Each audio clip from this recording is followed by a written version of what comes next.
listen carefully and answer questions 1 to 7. I'm interested in doing some work for the library. Are you the person to speak to? Yes. Right. Well, what sort of work are you interested in? Well, I've just come to live here in Australia. I don't want a full-time job until my children have settled down, but I really need to get out of the house a bit. And I heard you need voluntary workers for various projects. Right. But I don't know if I have the right skills. Well, we do provide training. Oh! We always include an orientation to the library, together with emergency procedures. That's fire regulations, emergency exits, first aid so you can cope with accidents or sudden illness. Things like that which are necessary for anyone who's working with the public. Then we give specialist training for particular projects, like using our database system. I do have quite good computer skills, in fact. Oh, great. Is there any sort of dress requirement? Well, all staff have to wear a name badge, so they can be identified if they go outside the staff-only areas. But apart from that, there aren't many regulations. We ask you to sign in and sign out for insurance purposes, but that's all. How about transport? Do you live locally? Well, not too far away. I'm at Porpoise Beach. My husband needs a car during the day, but it's only about 20 minutes on the bus. In fact, we can reimburse part of your travel expenses in that case. Oh! Would that be the same if I came by car? No, because parking is such a problem here. One thing we are looking for, though, is someone who can drive a minibus.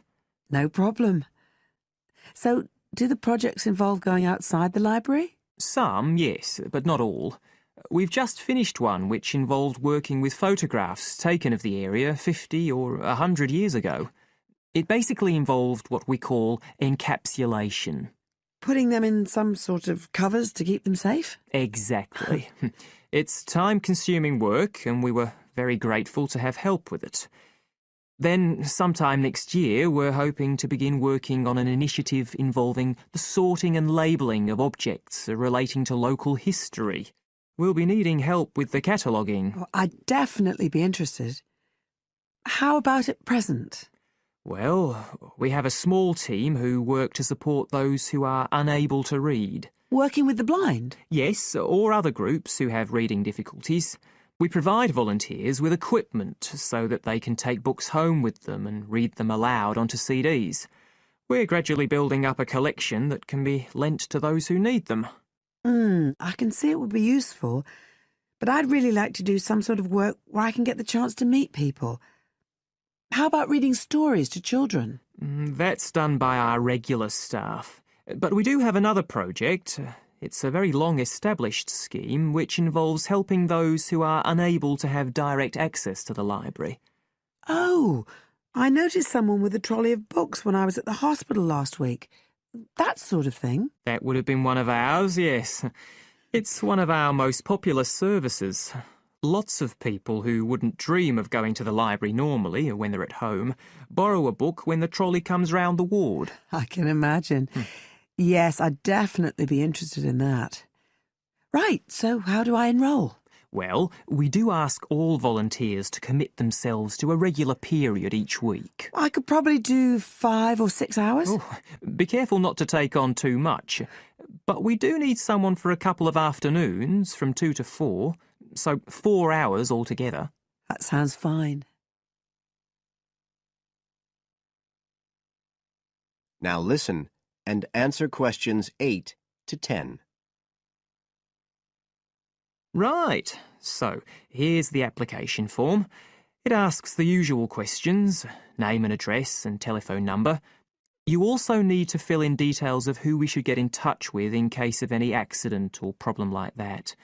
We do need to have that filled in.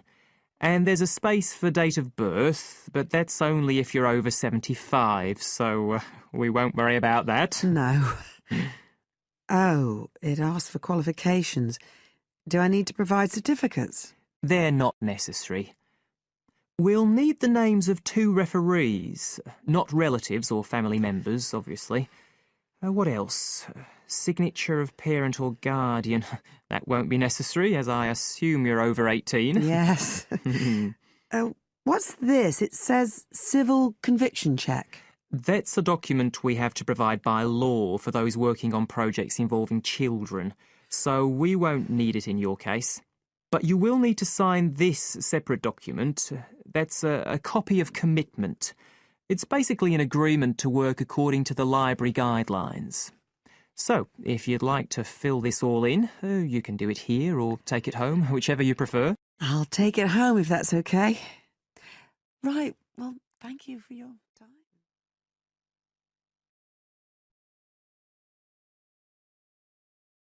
Now, listen carefully and answer questions 11 to 15.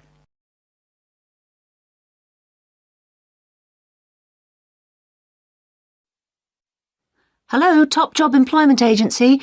Ellen Sykes speaking. How can I help you? Good morning. My name's Steve Collins and I'm calling about the call centre job advertised in today's paper. For an operative handling credit card inquiries? Yes, that's right.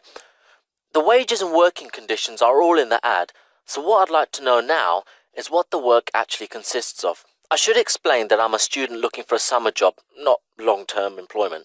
That's okay. The people at Intercard say they've always found students to be honest, which of course is essential in this line of work, and they have the basic IT skills needed there. Apparently, there have been a few who didn't find it easy to get there on time in the morning, but in most cases their punctuality is as good as anybody else's. Anyway, about the work. And I know a bit about this because, as it happens, I've worked there myself. Really? Yes, for about a year. You'd find that most callers would be people wanting to check the balance on their cards, query payments made and so on. And from those who've had their card stolen? No, they ring another number for that, an emergency line. People also call that number if they lose their cards. And what are most callers like? I mean, what kind of people are they? All sorts, really. All ages, every kind of background. Though one definite trend is the change in the number of women. Nowadays, they make up around 55% of the total, whereas years ago, there used to be a majority of men calling. At one time, I heard, as many as 3/4 of all credit cards were actually held by men, but that must have been long before I was there. It's certainly different now. So to do this job, what sort of experience do I need? None, really. Have you got a credit card yourself? Yes, I have. Then you probably know quite a bit about them already. And as a student, you're obviously intelligent, which of course you need to be for the job. So after a day or so working with an experienced operative, I'm sure you'll have picked up enough to deal with routine inquiries, which of course most of them are. But there are bound to be questions I can't deal with, at least at first. What happens then? In that case, you can ask a supervisor. They're very helpful to new staff. I think I like the sound of this. What do I do next?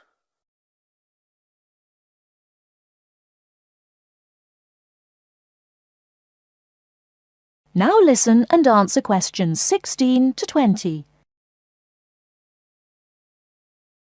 Can you get over there for 9:45 on Monday morning for an interview? Definitely, yes. Whereabouts are they? In Riverside Business Park. Do you know it? Yes, I've been there once. How do you usually travel? By bus. Right.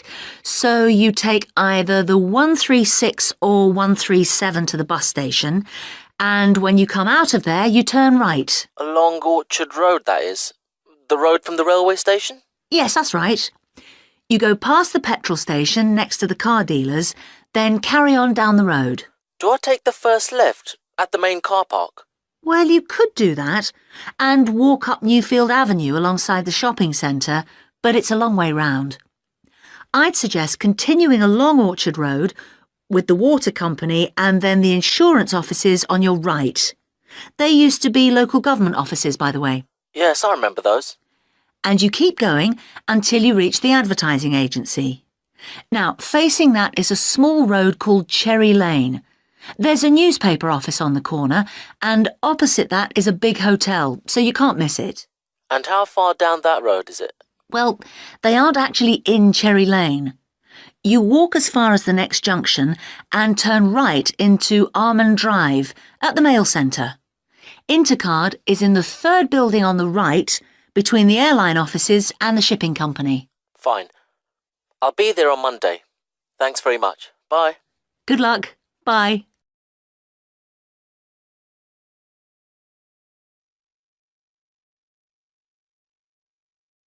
Now listen to the first part of the conversation and answer questions 21 to 23. So, Aldo, how's it going so far with your assignment? Not too bad. You're looking at the community round here. That's right. How people perceive the community they are in. Have you made much progress? I conducted quite a lot of interviews on the street with local residents. Their responses are interesting. I haven't got quite as many yet as I'd like. I had wondered if I'd have language problems, particularly with the different accents. I seem to have managed, though.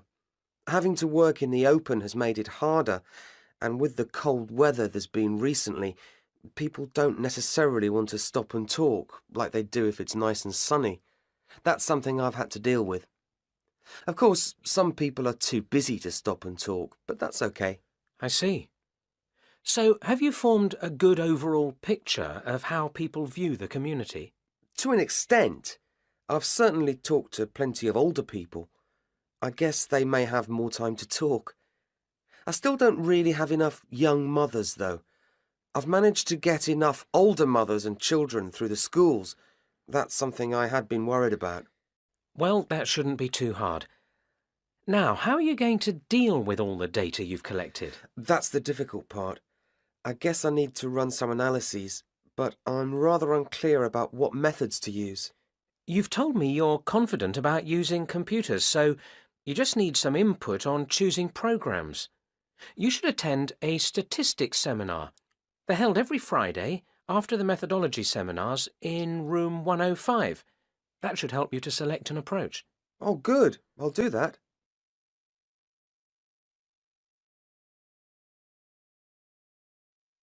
Now you have some time to look at questions 24 to 30. Meanwhile, let's hear something about what you've learned. Yes, I talked to a number of residents. Good. I imagine they didn't always have the same opinions. Views were certainly quite mixed. Take sports facilities. In general, people seemed to think they weren't very good. There's no swimming pool in the area, for example. But at the same time, there's a new football training area. It looks very smart to me, but it doesn't seem to get used very much. People seem to prefer sitting around in the parks. They enjoy that, taking picnics and so on. Although they want the council to be more efficient at cleaning, there's a lot of litter. People are obviously very concerned about their children's learning. The general view seems to be that early schooling at primary level is of a good standard in the area, but that this standard declines as children move up through the system. The colleges were criticised in particular. OK, now are you going to collect any more data? Some, I hope. There's a local festival next week, and I think the events there will give me some useful opportunities. I talked to a council officer about it all. Good. What does it involve? First, there's a dance show, which I'm sure I'll enjoy. The council explained that the concert hall's being renovated and won't be ready in time, so it's being held in the main square, which I think will be better anyway. At least I'll have more space to wander around in. True. And so I hope to be able to carefully watch the age groups that are there in the audience and make notes about how they interact. So that's one event. Then the following day there's another interesting event which I look forward to going along to, and that's a cookery competition. Oh yes, interesting. I think so. Yes, that one's being organised in the town hall, which has a big space apparently. With food and cooking from all the different people in the area, the council officer told me that it'll be a good chance to find out about the different cultures that make up the community. Sounds promising. Then there's one more event I'd like to go along to. The council officer promised me that the courses fair will be interesting. It's going to be in the Langtree Theatre, and the officer said lots of teachers will be there. I've already talked to plenty of them, but he advised me to put some questions to the head of education, who will also be there. That's all very useful. OK, I suggest you come back next week.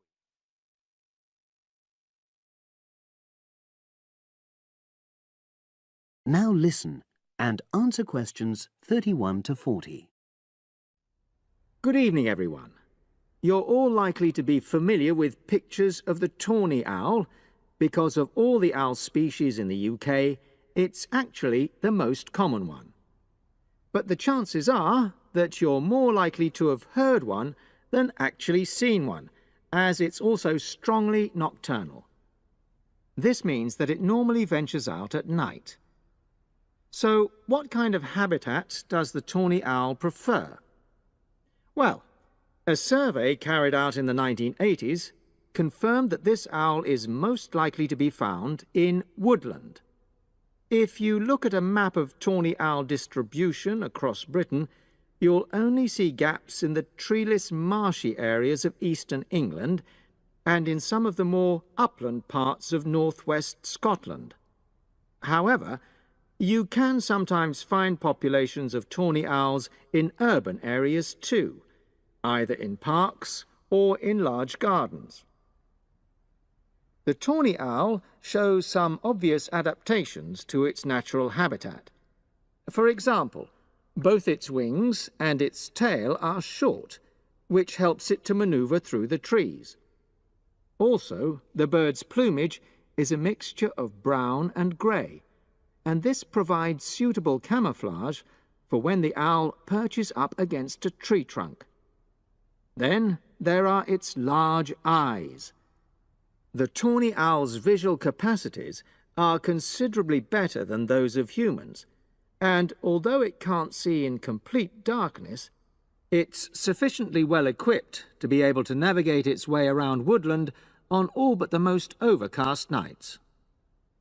Another factor that contributes to the tawny owl's success as a hunter is its excellent memory of the layout of different areas. If you combine this ability with the owl's strongly territorial and sedentary nature, most populations of tawny owl are sit-and-wait predators, you realize that it has a good opportunity to predict where prey might be found. Finally, as well as having large eyes, the owl's sense of hearing is excellent, and this helps it to locate potential prey as it sits on its perch.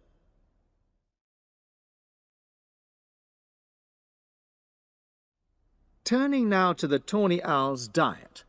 Woodland tawny owls feed mainly on mammals, especially small ones, such as wood mice and bank voles. But they'll also take things like frogs or bats, or even fish, if they happen to be available. In urbanized landscapes, the owls seem to prey more on birds. So there are some differences there. Let's just look briefly now at survival rates in the tawny owl. Young tawny owls face a difficult time once they leave home, and 2 out of every 3 are likely to die within their first year. So, with such high mortality levels, it's a good job that established breeding pairs can produce young over a number of seasons and maximize their chances of passing their genes on to the next generation of owls. I've already mentioned the sedentary nature of the tawny owl, but it's not just adult tawny owls that are sedentary in their habits. Young birds, dispersing away from where they were born, rarely move far. The average distance is just 4 kilometres. There also appears to be some reluctance to cross large bodies of water. The owl is absent from many of the islands around our shores, with only occasional sightings in Ireland and the Isle of Wight off the south coast of England. Right, well, now I'll show you some photographs that have been taken in 1 or 2 of the... You now have half a minute to check your answers.